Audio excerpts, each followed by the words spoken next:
आज की जय। सियापति रामचंद्र भगवान की जय। काशी विश्वनाथ भगवान की जय। भगवान की बिहारी लाल की की जय। जय। तो आज 5वां अध्याय है। इतनी कथा कहकर थोड़ी देर शांत रहने के बाद वशिष्ठ जी ने कहा कि हे राजन, भगवान दत्तात्रेय से कार्तिवीर्य ने अपने माघ मातम सुनने के लिए जो प्रयत्न किए थे उनको मैं अब तुम्हें सुनाता हूँ। तो इस प्रकार है कि उन दिनों भगवान दत्तात्रेय जी सर्वत पर्वत पर निवास कर रहे थे और महिष्मती के राजा कार्तवीर्य ने जाकर उनसे निवेदन किया है कि हे देवेश, मैंने समस्त धर्म श्रवण किए हैं, अब आप माघ स्नान के फल का वर्णन करिए। तो दत्तात्रेय जी ने बोले कि हे राजन, मैं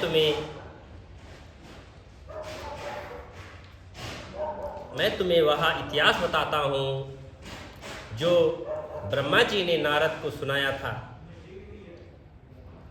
इस भारत भूमि में जो प्राणी माघ स्नान नहीं करते हैं उनका जन्म आकाररत ही है और व्रत, दान, तप, यज्ञ आदि सबसे भगवान श्री हरि उतने प्रसन्न नहीं होते हैं जितने माघ स्नान से होते हैं। जैसे सूर्य के सामने कोई तेज नहीं टिकता है, वैसे ही माघ स्नान के सामने कोई अन्य कर्म नहीं टिकता है। प्राणी को चाहिए कि वह भगवान श्री हरि को प्रसन्न करने की इच्छा से माघ स्नान अवश्य करे और मनुष्य का शरीर ही हार्ड मास है और रुद्र का एक ढांचा है। यहाँ मूत्रविष्टा आदि दुर्गंधों से युक्त रहता है और वृद्ध अवस्था में शोक, विपत्ति आदि से घिरा रहता है। मानव देह रोगों का घर है और आदि से घिरा है। मानव देह रोगों का घर है और प्राणी का स्वभाव स्वयं संतप्त रहता है और दूसरों को संताप देता है। पुरुष लोभ, मोह और क्रोध, निंदा, ईर्ष्या, बैर आदि से पूर्ण है और प्राणी सत्व, तम, राज आदि तीनों दोषों से घिरा रहता है। वह स्वभाव भावत अधर्म की ओर अग्रसर होता है और प्राणी का शरीर अंत में नाश को प्राप्त होता है। उसमें कीड़े पड़ जाते हैं और विष्ठा या भस्म बन जाता है। यह कुत्ते, श्रृंगार आदि का आहार होता है और इस प्रकार का मानव शरीर पाने वाला जीव यदि माघ मास स्नान न करे तो उसका शरीर धारण करना ही व्यर्थ है। माघ स्नान से प्राणी के समस्त संचित पाप नष्ट हो जाते हैं और ब्राह्मण होकर भी जो विष्णु भगवान से प्रेम नहीं करता है वह उसी प्रकार नष्ट होता है। जैसे आरोग्य को श्रद्धा, ब्राह्मण ही क्षेत्र आचार रहित कुल नष्ट होते हैं और कपट से भरे धर्म, क्रोध के द्वारा तपस्या तृप्त संकल्प न होने के कारण ज्ञान अभिमान से सुनी गई कथा नष्ट होती है। गुरु पर अविश्वास करने वाला ब्रह्मचारी और मंद अग्नि में डाली गई आहुति, अकेले किया गया स्वादिष्ट भोजन स्वतः नष्ट होते हैं। कन्या बेचकर एवं कंजूसी द्वारा संचित धन शुद्ध एवं दरिद्री का यज्ञ नष्ट करते हैं और जिसका अभ्यास छूट जाए वह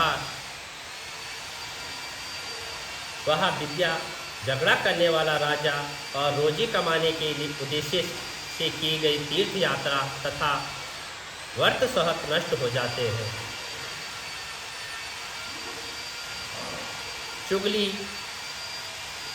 चुगली तथा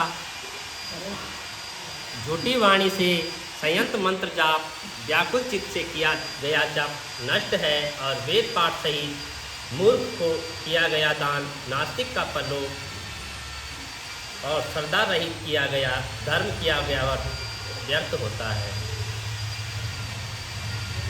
निर्धनता के कारण जिस प्रकार प्राणी इस लोकों में समस्त सुख एवं वैभव से वंचित रहता है उसी प्रकार से हे राजन बिना माघ मास स्नान के प्राणी का जीवन तथा देह धारण करना व्यर्थ ही जाने। जो प्राणी मकर से सूर्य में उदय के समय स्नान नहीं करता है उसकी मुक्ति नहीं होती है और उसके पाप नष्ट भी नहीं होते हैं। और गौ और ब्राह्मण की हत्या करने वाला, स्वर्ण का हरण करने वाला और मंदिरा पीने वाला, गुरु की भार्या से संभोग करने वाला और पर स्त्रीगामी आदि 5 प्रकार के महान पापी का तथा माघ स्नान के द्वारा मुक्ति पा जाते हैं। उनके ही महापाप स्वतः नष्ट होते हैं और माघ स्नान के समय जल में उतरते समय प्राणी के पाप काम्यमान और कंपयमान और हो जाते हैं और जल कहता है कि मैं समस्त पापों को नष्ट कर दूंगा। जब प्राणी माघ स्नान कर लेता है तो उसके पाप नष्ट हो जाते हैं।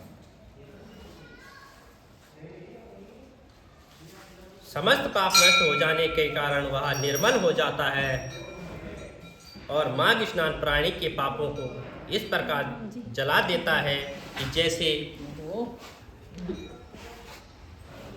अग्नि ईंधन को जला डालती है। तो हे राजन ज्ञान अज्ञान और प्रमोद से किए गए पाप उसी तरह नष्ट हो जाते हैं जैसे सूर्य के प्रकाश से अंधकार और माघ स्नान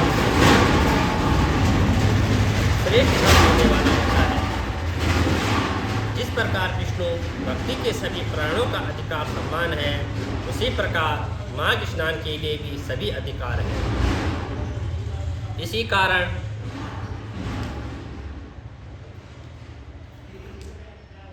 इसे श्रेष्ठ पापनाशक उत्तम मंत्र और परम तप कहा जाता है और प्राणी के पूर्वजनों के अभ्यास द्वारा ही माघ स्नान की बुद्धि उपजती है। तो जिस तरह अनेकों जन्म के अभ्यास द्वारा आध्यात्मिक ज्ञान प्राप्त होता है और ज्ञान से बुद्धि उपजती है तो माघ स्नान की महिमा ही अक्षय है। यह पवित्र जनों को भी पवित्र करता है और जो प्राणी इस स्नान को नहीं करते हैं वे सुख संपदा से वंचित रहते हैं, उनको संसार के सुख प्राप्त नहीं होते हैं। तो हे राजन इस परम प्रभावशाली माघ स्नान की प्राचीन कथा सुने तो कंजिका नाम की एक ब्राह्मणी भृगु वंश में हुई थी और वह बाल विधवा हो गई। तब उसने कठोर तप किया और विंध्याचल पर्वत पर रेवा और कपिल से के संगम स्थान पर भगवान श्री हरि की आराधना का व्रत धारण करके वहां बैठ गई। उसने अपनी समस्त इंद्रियों को जीत लिया था और क्रोध को नष्ट कर और एकांकी रहकर अल्प भाषणी हुई। उसने तपस्याओं के द्वारा शरीर को सूखना आरंभ कर दिया और देवताओं को प्रसन्न करने के लिए यज्ञ किए। ब्राह्मण को यथाशक्ति दान दिया और वह आहार हेतु खेतों में अन्न चुनती और समस्त व्रतों के नियम पूर्वक धारण करती थी। नर्मदा के पावन तट पर वह पुण्य मास बिताती थी और उस सुशील तपस्विनी ने बड़े धर्म और संतोष के साथ माघ स्नान किए। तो हे राजन एक चक्र के प्रभाव में पड़कर उस ब्राह्मणी ने उसी तीर्थ स्थान पर अपनी तपस तहत देह त्याग दी और मृत्यु के उपरांत माघ स्नान के प्रभाव से वह भगवान श्री हरि के बैकुंठ धाम को हो गई। वहाँ 4000 वर्ष तक सुख भोगती रही और उसके बाद ब्राह्मण जी ने सुंद और उपसुंद नामक महाबली दैत्यों का नाश करने के लिए उस ब्राह्मणी को तिलोत्मा के रूप में पुनः अवतरित किया। अपने पूर्ण पुण्यों के प्रभाव से ही वह परम रूपवती हुई और वह समस्त ब्राह्मण की परम सुंदरी हुई। उसे देखकर देवता तथा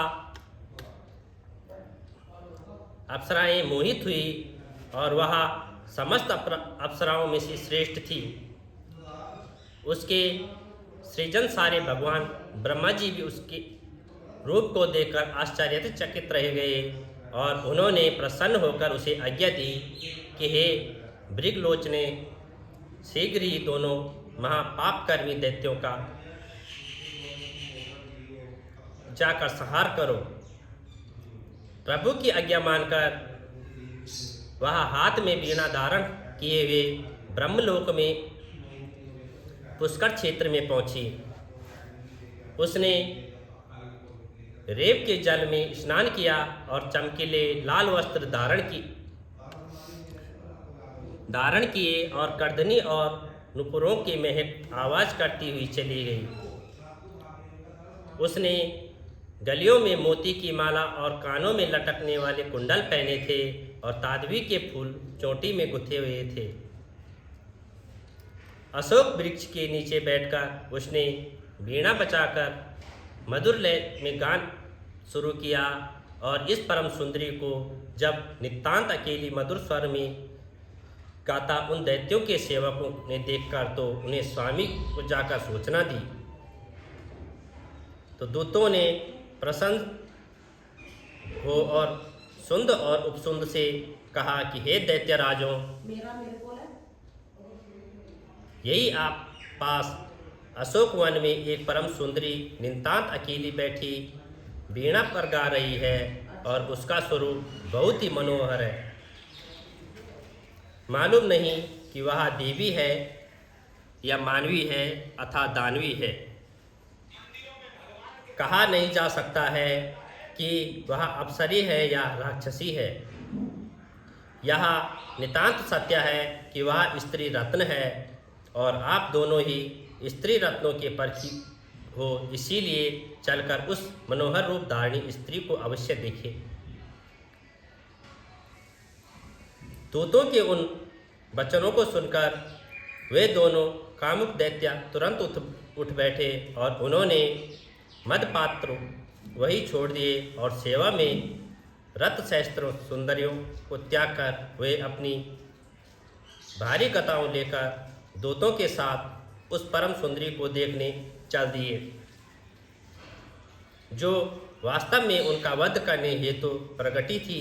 जैसे ही उनके सम्मुख पहुँचे और उनके मनोहर स्वरूप को देखते ही मोहित हो गए और उनके रूप, सौंदर्य, श्रृंगार और